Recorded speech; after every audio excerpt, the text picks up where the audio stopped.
इसका उत्तर कि मनुष्य क्या करे, इसका उत्तर सदगुरु कबीर साहब शब्द 19 में दिए। निकालिए शब्द 19। ए ततु राम जपो हो प्राणी तुम्बु जाऊँ अकत कहानी, जाके भाव हो थरी ऊपर जागत रहनी ब्यानी, डाइनी डारे सोनहा डोरे सिंह रहे बन घेरे। डाइनी डारे सोनहा डोरे, डारना मतलब क्या होता है? त्याग कर देना। और सोनहा मतलब क्या होता है? कुत्ता। डाइन को तो तुम त्याग कर दो, और सोनहा कुत्ते को रस्सी से बांध दो। यहाँ भी कुत्ता कहा गया, मन को ही, मन को ही कहा गया।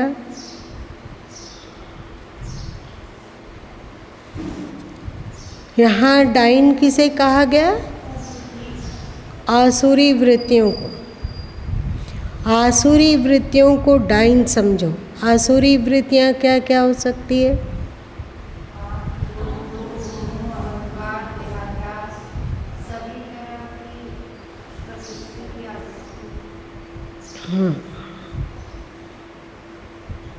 और सोनहा मन को रस्सी से बांध के रखो, उसको त्यागने की बात नहीं कह रहे हैं, क्योंकि वे जानते हैं कि मन का त्याग नहीं किया जा सकता है।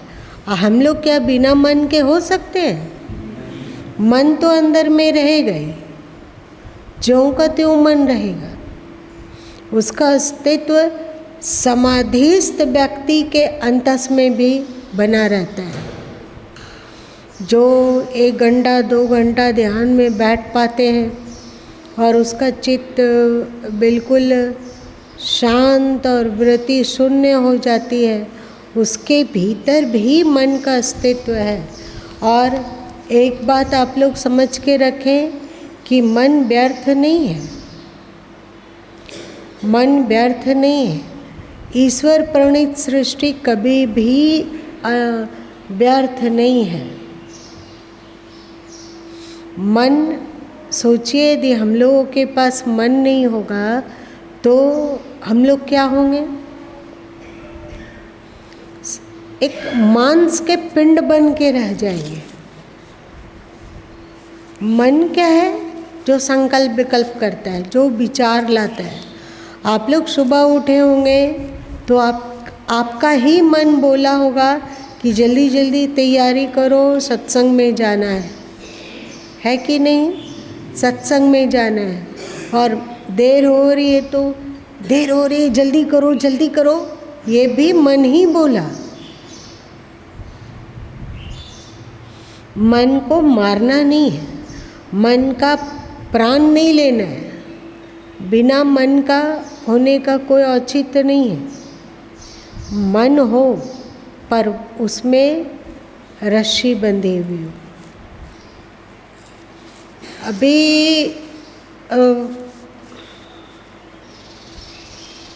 सदगुरु कबीर साहब कहते हैं कि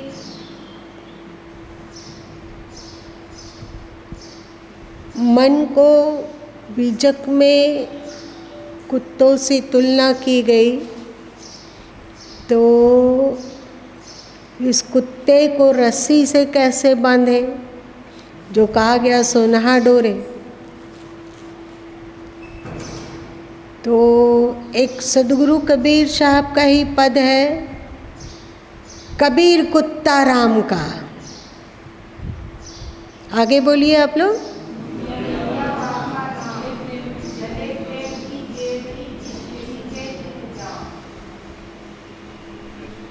सदगुरु कबीर साहब कहते हैं कि ये कुत्ता राम का बन जाए।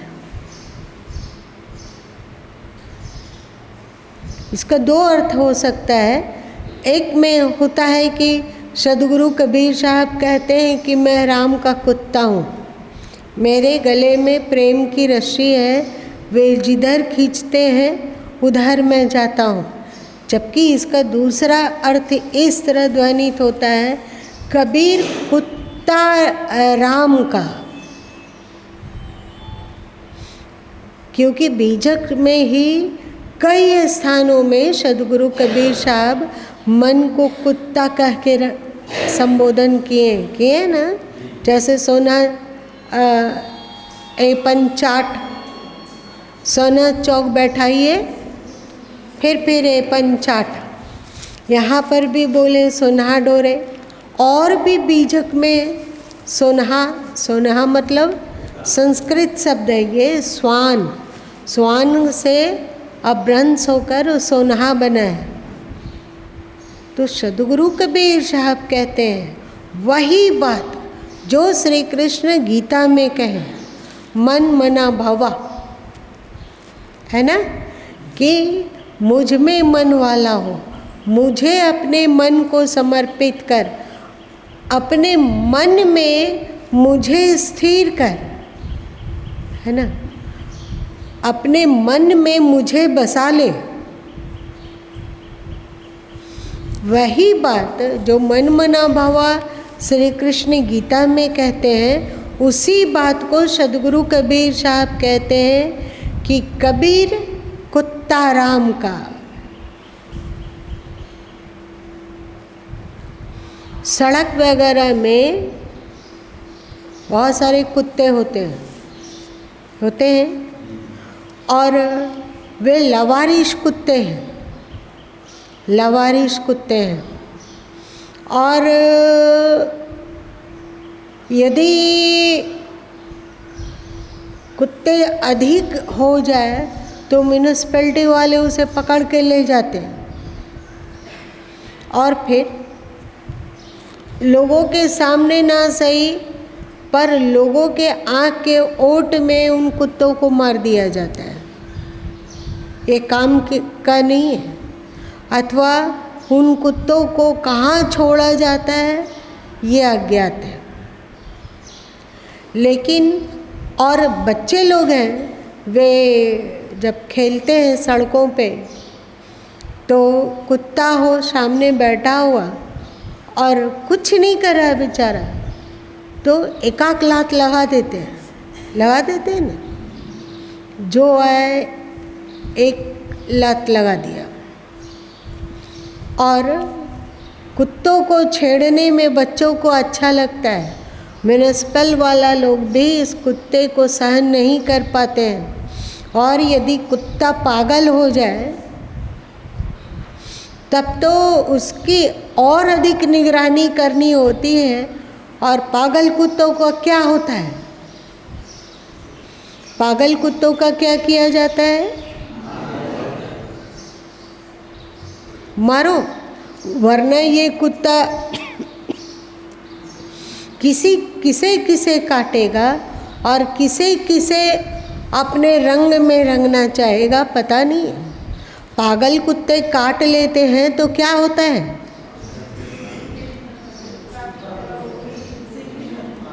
क्या होता है? वो यदि कुत्ता काट लिया हो, पागल कुत्ता काट लिया हो और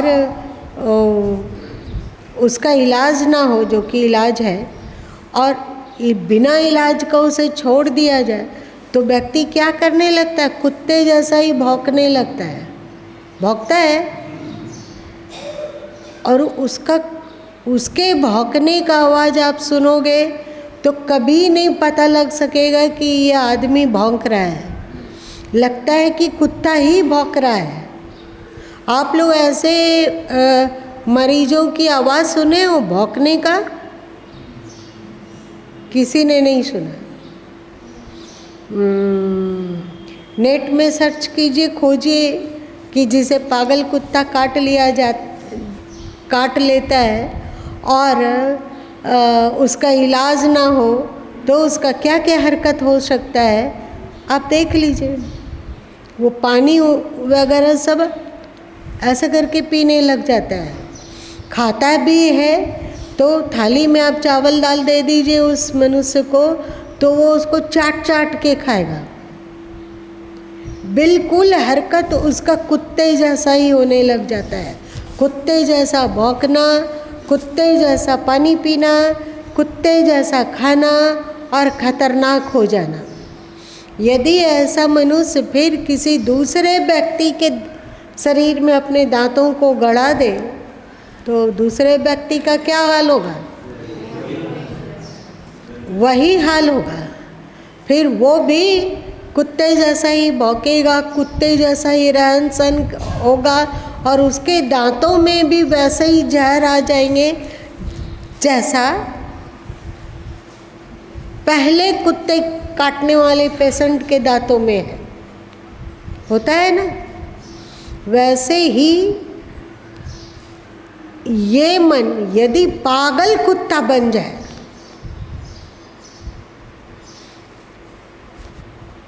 बहुत खतरनाक है। पागल कुत्ता बिल्कुल ही त्याग कर देने योग्य है। और जिसके दिल दिमाग में पागल कुत्ता ने डेरा डाल दिया हो, जिसका मन पागल कुत्ता जैसा बन गया हो, उसके संगति में यदि कोई रहेगा, उसके साथ उठ रहा है, उसके साथ बैठ रहा है, उसके साथ संगति कर रहा है, उसकी बातों को सुन रहा है, उसकी हरकतों को देख रहा है, तो दूसरा कमज़ोर इंसान भी वैसा बन सकता है।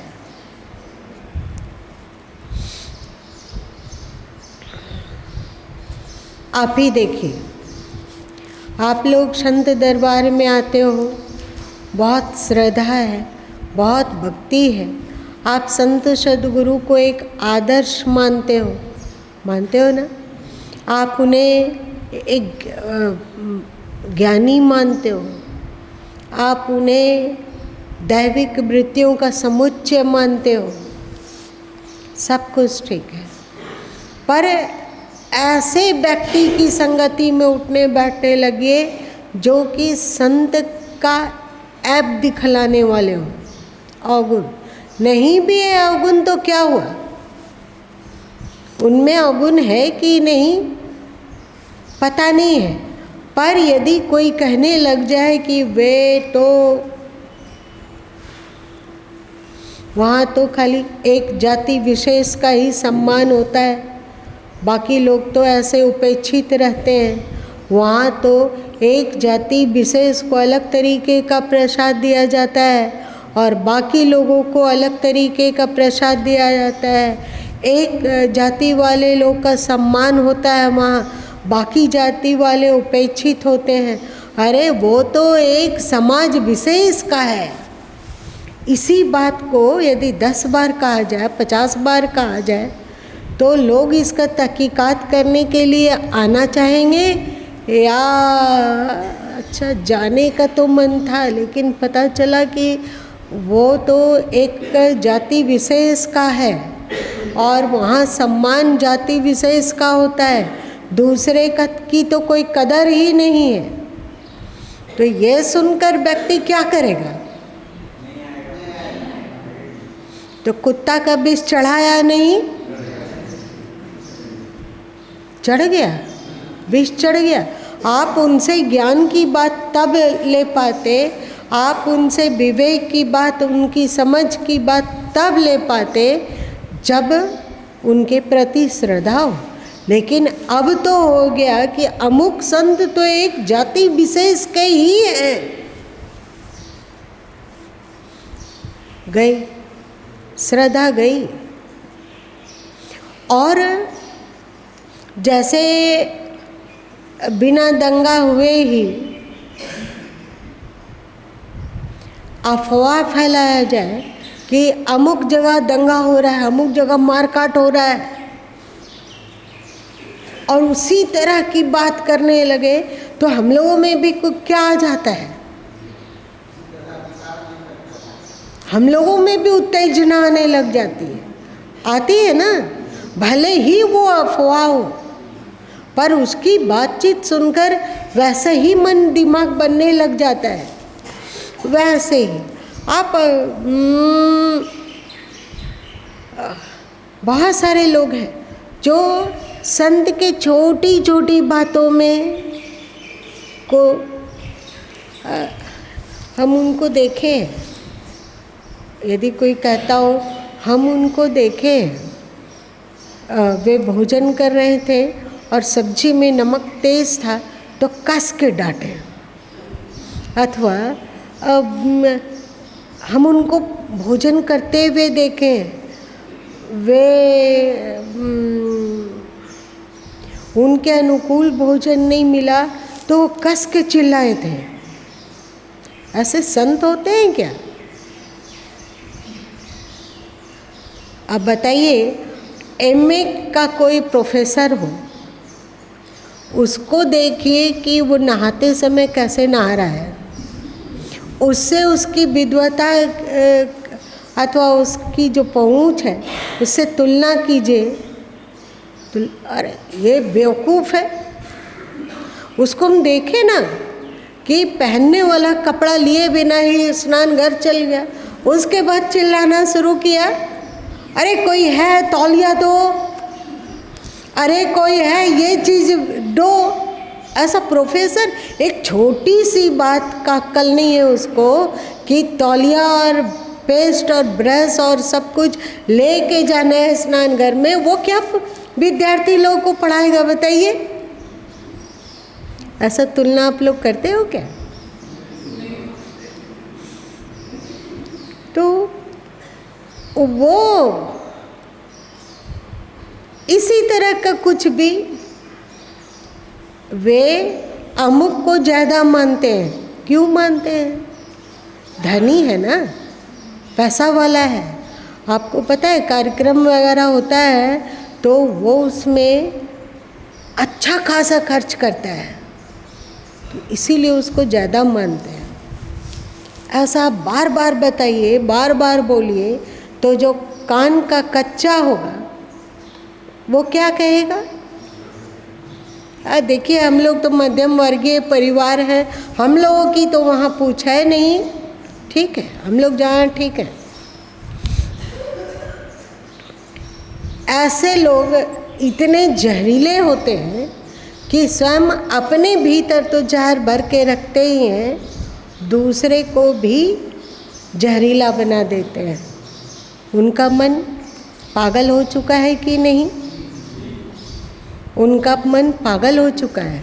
ऐसे लोगों की संगति में आप रहिएगा, आप श्रेष्ठ लोगों की संगति में रहिएगा। तो ऐसा हुआ था ना कि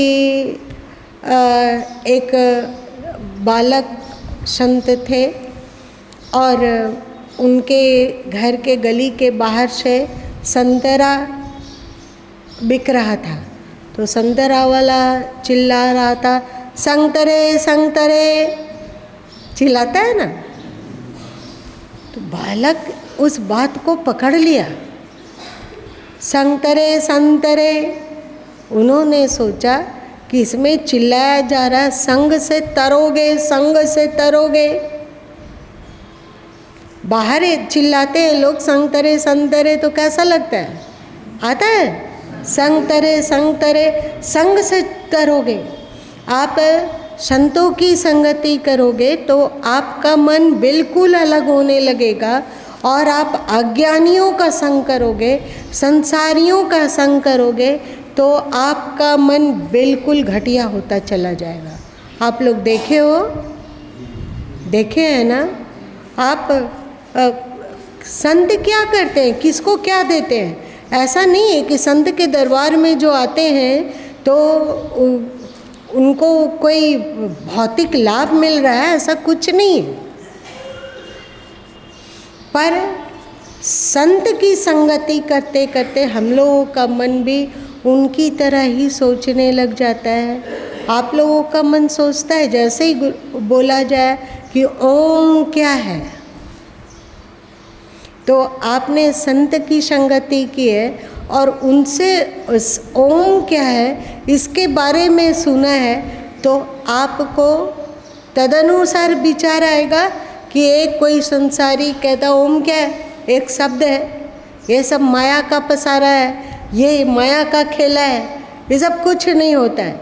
बताइए आपके मन में क्या, किस ओर झुकेगा? जो संत ने व्याख्या किया, लगा कि वो बिल्कुल कैसे हो गया ऐसा। आप लोगों को नहीं लगता है कि मन बदलता है? आप सुलझे हुए किसी संत की संगति करते हैं तो आपका मन बदलने लग उनके जैसा होने लग जाता है। इसका मतलब कि उनका मन पागल नहीं है। उनकी संगति आप कर रहे हो तो आपके मन में नेगेटिविटी नहीं आ रही है अथवा नेगेटिविटी घट रही है। आपके भीतर शांति का विकास हो रहा है। जो श्री कृष्ण ने गीता के 16वें अध्याय में जिन दैविक वृत्तियों को कहा, वो दैविक वृत्तियां बढ़ने लगी है। बढ़ती है या नहीं? बढ़ती है। मतलब उनका मन, उनके मन को भी कुत्ता ही कहा गया है, पर उनका मन रूपी कुत्ता राम का हो गया है। मन राम का कुत्ता है कि काम का कुत्ता है? काम मतलब विकारों का कुत्ता है। ये कोई भी जांच करके समझ सकता है। जिसकी संगति करने से आपके भीतर दैविक गुणों का विकास होने लग जाता है। आप 16वें अध्याय, गीता के 16वें अध्याय को पढ़ लो। गुरु माँ इस पर बहुत जोर देते हैं और इस अध्याय को बहुत अधिक महत्व देते हैं, क्योंकि इसमें संक्षेप में बहुत कुछ कह दिया गया। बाद में जानेंगे आत्मा क्या है, मैं आत्मा हूँ, मैं ज्ञानी हूँ, मैं शांत हूँ, ये सब बाद में। पहले हमें जानना चाहिए 16वें अध्याय का दैविक गुण।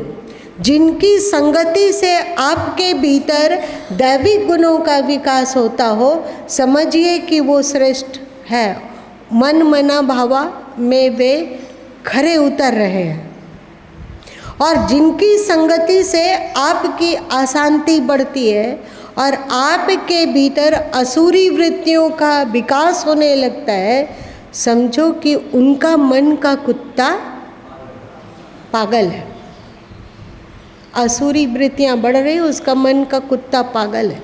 ऐसे पागल कुत्ते वाले लोगों की संगति करोगे, जिसका मन पागल कुत्ते की तरह, उसकी संगति करोगे तो संगति ही उनका दांत काटना है। तो फिर आप क्या करोगे? आप भी उसी तरह भौंकोगे या नहीं?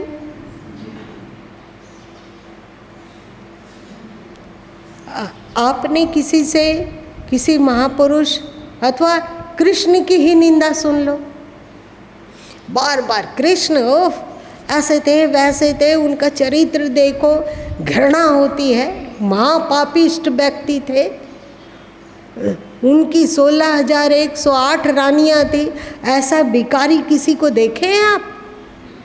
हम लोग हैं ठीक है कि गृहस्थ है, पर कम से कम एक पत्नी है, एक पति है, और वो आदमी जिसको कि आप लोग भगवान कहते हो, वो बचपन से ही महादुराचारी है। बस छोटा था तभी से मक्खन चुराता था, छोटा था तभी गोपिकाओं को छेड़ता था। कभी वस्त्र हरण कर लिया, कभी मक्खन चुरा लिया, कभी किसी की मटकी तोड़ दिया। और फिर रास रचाया। और फिर जब द्वारिका चला गया, 16,108 रानी, फिर भी वो पागल नहीं हुआ। महापतित, महाभोगी। इस बात को आप सुनने लग जाइए, बार बार सुनिए, आप भी क्या करने लग जाएंगे। आपको जब भी कृष्ण की चर्चा करने का अवसर मिलेगा तो आप क्या करेंगे चर्चा। यदि आपके पास कबीरा कुत्ता राम का वाले संत से मुलाकात नहीं हुई हो तो आप फिर क्या करेंगे? आप इसको भौंकेंगे या नहीं? भौंकोगे? हाँ, एकदम भौंकोगे तो देखना होगा कि संग तरे तो है, पर किसके संग से तरेंगे? जिनकी संगति करने से हमारे भीतर दैविकता का विकास होता है, जिनकी संगति से आप में सद्गुणों का विकास होता है, जानो कि वे एक श्रेष्ठ मनुष्य है। और जिनकी संगति से आपके अंदर असुरता का विकास होता है, अज्ञान आता है, आप ऐसी बातें विश्लेषण करके सोचते हो जो कि बिल्कुल है ही नहीं। अभी देखो कैसे संगति का असर होता है। हिटलर ने कहा कि 100 बार झूठ बोलो, 100 बार झूठ को दोहराओ तो वो सच की तरह प्रतीत होता है। आपके समाज में एक बहुत बड़े वर्ग को संभोग शूद्र के द्वारा बहकाया जाता है, तो कितने लोग उसमें भाग जाते हैं, भागते हैं। और ये महाभारत के एकलव्य की चर्चा, मनु स्मृति में अजीब अजीब पदों की चर्चा, उनके दिमाग में यदि कोई अज्ञानी जिसका मन कुत्ते जैसा, पागल कुत्ते जैसा एक ही चीज़ भौंकरा भौंकरा भौंकरा, उनकी संगति, उनकी बात को बार बार सुनने से, उनके बारे में बार बार सोचने से धीरे धीरे मन वैसा बनता है कि नहीं बनता है। और यदि आप संत के दरबार में जाते हो, जिनका मन सुलझा हुआ है, तो वे संभोग शूद्र का बता देते हैं कि ये तो छेपक है भाई, आप देख लो ना, वाल्मीकि जी को देख लो, ऐसा ऐसा सुनते हो, तो क्या आपको कोई बहका सकता है? आपको कोई राम के विरुद्ध अथवा कृष्ण के विरुद्ध कर सकता है? इसका मतलब आपने ऐसे की संगति की जिससे दैविकता का विकास आप में हुआ और हो रहा है, आप जाने या ना जाने।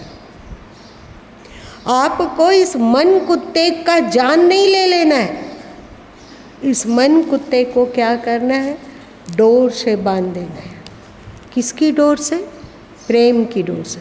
कबीर कुत्ता राम का, यदि ये मन राम का कुत्ता बन जाए, मोतिया वाको नाव, हंस क्या करता है? कंकड़ और मोती एक साथ हो तो वो मोती को चुनता है और कंकड़ को छोड़ देता है। आप ये बात देखो, मोतिया वाको नाव, वहाँ वे मोती ही क्यों बोले? हीरा भी तो बोल सकते थे ना। मोती से तो कीमती हीरा होता है, बहुत मोती से भी बहुत कुछ अधिक कीमती होता है, उसका नाम नहीं लेकर मोती ही क्यों कहे? क्योंकि वे इशारा करते हैं कि जैसे हंस कंकड़ और मोती में से मोती को चुन लेता है, वैसे ही जो राम का कुत्ता बन जाता है, जिसका मन, वो उसका नाम ही मोतिया हो जाता है। मोतिया किसे कहेंगे? जो मोती को चुनने वाला है। मोती को चुनने वाला है उसको कहेंगे मोतिया वाको नाव। और गले प्रेम की जेवरी, उसके गले में परमात्मा प्रेम की रस्सी बंधी हुई है। जिसका मन परमात्मा के प्रेम में रंग गया, जिसका मन संत सद्गुरु के प्रेम में रंग गया, और जिसका मन रूपी कुत्ता जित खींचे तित जाओ, राम प्रेम अथवा सद्गुरु संत के प्रेम की डोरी से जिसका गर्दन बंध गया,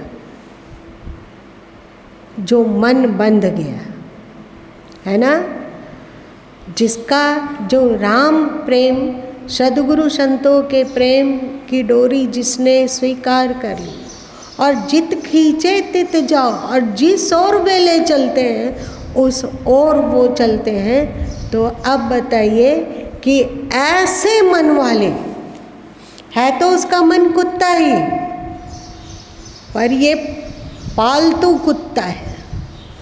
आप लोग देखते हो सड़क में यदि पालतू कुत्ता हो जिसके गले में क्या बांधा रहता है, पट्टा बांधा रहता है, उसको क्या सड़क के बच्चे एक लात लगा सकते हैं? देख, क्या उसको पत्थर ढेला ईंटा मार सकते हैं? नहीं मारते। तो वैसे ही जिसका मन श्रेष्ठत्व के प्रेम में मग्न हो गया, आपको किसी आकार का प्रेम नहीं करना है, मत कीजिए।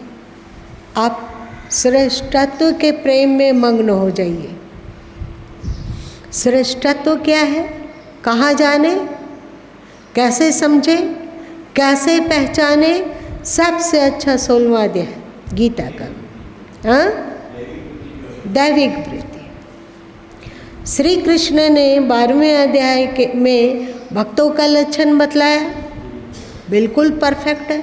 उसको देखिए, उस उपदेश के प्रेम में आप बंध जाइए।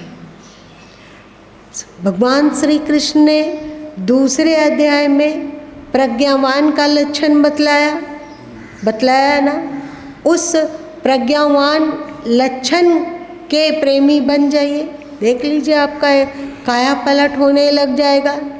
13वें अध्याय में आप चले जाइए, उसमें श्री कृष्ण ने बतलाया क्षेत्र और क्षेत्रज्ञ। उसको पढ़िए, कौन क्षेत्रज्ञ का प्रेमी बनता है, कौन क्षेत्रज्ञ में स्थित हो पाता है, इसकी चर्चा उन्होंने की। उसका प्रेमी बन जाइए।